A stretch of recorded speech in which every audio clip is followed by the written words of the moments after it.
Every city you have ever walked through, every bridge you have ever crossed, every car you have ever driven, every train that has carried you home, someone made the steel for all of it, and you have never heard his name. He is not on your social media feed. He does not give TED Talks. He does not chase headlines. He chases something far more powerful. He chases the raw bones of civilization itself, steel. While the world was obsessing over tech billionaires and crypto kings, this one man was quietly building an empire so vast, so deep inside the global economy, that if it disappeared tomorrow, the modern world would grind to a halt within weeks. This is the story of how a boy from a small Indian town became the king of an industry that literally holds the world together, and how he did it by breaking every single rule he was given. Before we go back to where it all started, let's first understand what this man actually controls today. Lakshmi Mittal runs ArcelorMittal, the single largest steel producer on the face of the earth. The company operates across 15 countries. Its customers span 129. Its workforce, over 310,000 people. To put that in perspective, that's more employees than the entire population of some nations. And this company doesn't just produce steel, it controls the entire story of steel. From the moment iron ore is ripped out of the earth, to the moment a finished steel beam is bolted into a skyscraper in downtown Chicago, or a power grid in Ukraine. It shapes your buildings, your ports, your bridges, your railways, your cars. ArcelorMittal doesn't just supply the world. In many ways, it is the world's infrastructure, and the man who built it. He started with nothing but ambition and a failing rice field in Indonesia. Rajasthan, India, 1950. India had only just shaken off 2 centuries of British colonial rule.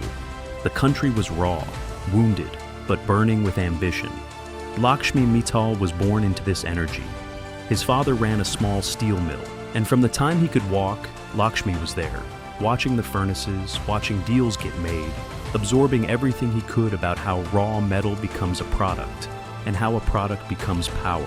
He also had a rare gift: numbers, finance. The language of money came to him like a second tongue. He scored the highest marks his college had ever recorded in accountancy and commercial mathematics. His principal was so impressed that on the very day Lakshmi graduated, he offered him a teaching job. Lakshmi said no. He had bigger plans. But India in the 1960s and 70s was a cage for people like him. It was the era of what economists called the license Raj, a system so suffocating that the government controlled what you could produce, how much you could produce, and even at what price you could sell it. Talent meant almost nothing. Connections meant everything. If Lakshmi Mittal wanted to build an empire, he would have to leave. And the opportunity came from the last place anyone expected: a failed rice field in Indonesia. The Mittal family had tried to build a steel plant in Indonesia.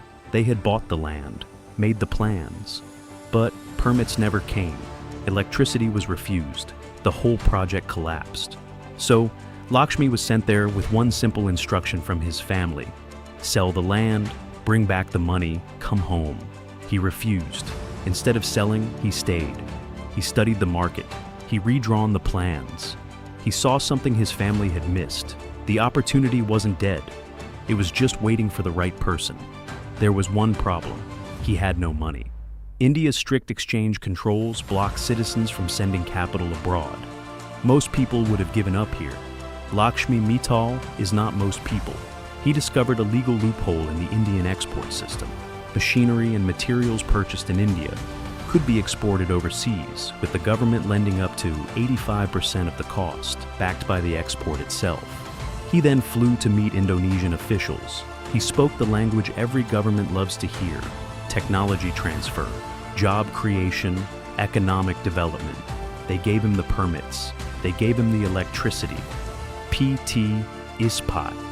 Indo was born. A greenfield steel plant, built from scratch on empty land, with no legacy debt, no outdated systems, no old management standing in his way. Lakshmi had complete control, and for the next 10 years, he perfected every single detail of how to run a world-class steel plant. By the late 1980s, Lakshmi had mastered efficiency, But efficiency alone wasn't enough. His plant produced 330,000 tons a year. Global giants produced millions. Building new plants from scratch meant new logistics, new supply chains, new markets, years of work for uncertain returns. So he chose a completely different path. He would not build, he would acquire. The timing was perfect. The global steel industry was in free fall. Factories that had cost hundreds of millions to build were selling for pennies. Governments were desperate. Workers were unpaid. Plants were dying. Lakshmi Mittal saw not decay, he saw opportunity. In 1989, he targeted a failing government-owned steel mill in Trinidad and Tobago. It was bleeding money. Bankruptcy was imminent. He walked in with a simple promise. Give me control, and I will make it profitable. He asked for just one condition, a future option to buy the plant outright if he turned it around. The government was desperate. They agreed. What came next was a masterclass in ruthless efficiency. He replaced the expensive foreign management with 60 hand-picked Indian managers at a fraction of the cost. He set brutal targets. He cut everything that didn't directly serve production. Within a single year, output doubled. The plant turned a profit. 5 years later, he bought it outright. He had found his formula. Acquire the failing, replace the management, cut the waste, set ruthless targets, turn it profitable, then own it. He would use this blueprint over and over and over again across the next 3 decades. In 1991, the Soviet Union collapsed. Decades of communist industrial infrastructure, sprawling steel mills, coal mines, entire industrial cities suddenly became available. For most investors, these were ruins. For Lakshmi Mittal, they were treasure. He descended on Eastern Europe, Romania, Poland, the Czech Republic. He moved fast, backed by major European and international banks. The European Bank for Reconstruction and Development, HSBC, Credit Suisse, and every plant he touched, he transformed using the same blueprint. But his greatest gamble was still to come, to Mittal, Kazakhstan, a decaying industrial town in the heart of the former Soviet Union. A steel plant that had once been the backbone of Soviet production, now in complete ruin. Workers hadn't been paid in months. Heating systems had failed. The coal and iron ore mines were dangerous and crumbling. The global business press was brutal. The Wall Street Journal wrote that this was, and I quote, Mr. Mittal's Waterloo. They were all wrong. He brought in trusted Indian managers, many with experience in Soviet-era industrial systems. He paid the workers in cash. He restored heating. He made the trams run again. Soviet-era inefficiencies were scrapped completely. Production doubled within a year. The Kazakh plant became known as his crown jewel, his most profitable operation. The engine that gave him leverage to negotiate steel prices across the globe. But not everything in Lakshmi's world was conquest. As his international empire grew, a fault line was cracking inside his own family. India had begun liberalizing its economy. Entrepreneurs could now build companies freely, without the suffocating license system of earlier decades. His father and brothers wanted to capitalize on this, and they wanted Lakshmi to come home, to focus on India, to abandon the global vision he'd spent 20 years building. He refused. What followed was a rupture that money could not fix. His family saw it as betrayal. Lakshmi saw them as a barrier to what he believed was possible. He walked away, and he never looked back. The empire demanded everything, even family. Years later, a source close to the family told the Times of London, "They are no longer close. They live separate lives." In 2004, Lakshmi Mittal made his boldest move yet.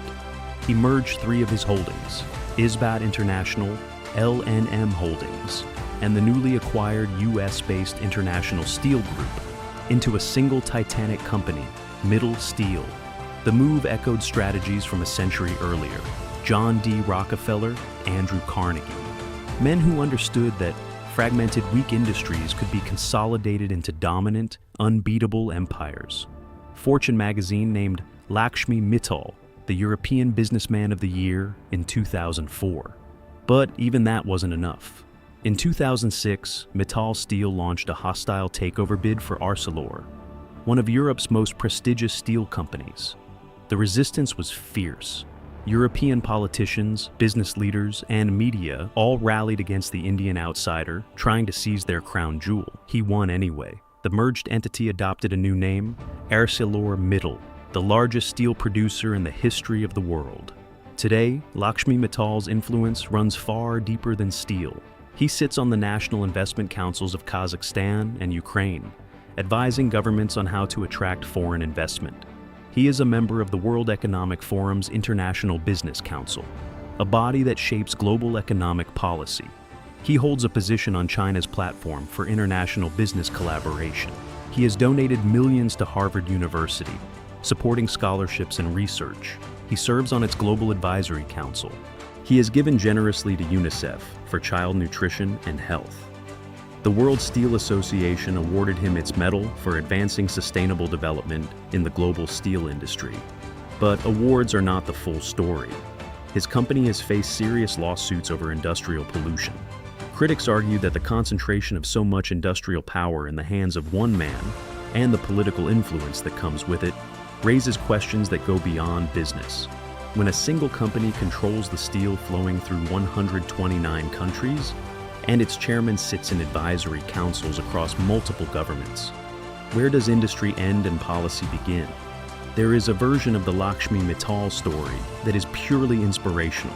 A boy from a small town with no inheritance who built the world's largest steel empire by seeing what others couldn't, and seizing every opportunity with both hands. That version is true, but there is another version too. A man whose relentless pursuit of efficiency came at a human cost. Workers pushed to breaking point. Environmental damage left in the wake of his acquisitions. Political influence accumulated quietly, far from public scrutiny. That version is also true. The history of great industrialists, from Carnegie to Rockefeller to Mittal, is never simple. They shape the world. They crack it too. The question that history always asks, eventually, is not just what they built, but what the true cost was. And somewhere, in 15 countries, in 129 markets, in the steel of your car, your bridge, your building, Lakshmi Mittal's empire is still at work, quietly, invisibly, permanently. If you made it to the end of this video, you already know the answer to this question. In every deal Lakshmi Mittal ever made, what was the one thing he always followed? Drop your answer in the comments. If you know, you know. And if this story moved you, shared something new, or made you think differently, hit that subscribe button. Because where history meets finance, there are 1,000 more stories like this waiting to be told. Next up, we follow another empire, another era, another lesson history tried to bury. Don't miss it.